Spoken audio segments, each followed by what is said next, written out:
জীবনটা জানি কেমন হয়ে গেছে। ঘুম থেকে উঠো, রান্না বান্না করো, বাচ্চা কাচ্চা পালো, আবার খাও দাও, ঘুমাও, আবার ঘুম থেকে উঠে রান্না বান্না করো। মাঝে মাঝে মনে হয় যে দুনিয়াতে আসছি মনে হয় রান্না বান্না করতেই। তো যাই হোক, দেখুন এগুলো হচ্ছে আমাদের দেশের তেলাপিয়া মাছ, নিজেদের পুকুরে।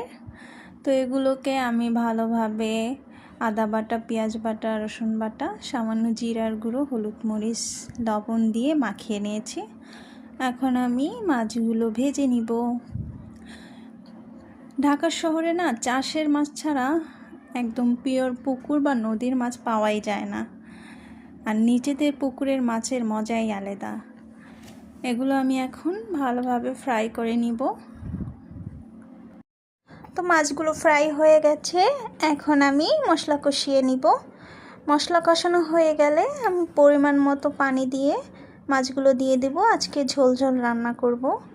তো আমার ভিডিওটা কেমন হয়েছে, ভালো লাগলে অবশ্যই জানাবেন। আল্লাহ হাফেজ।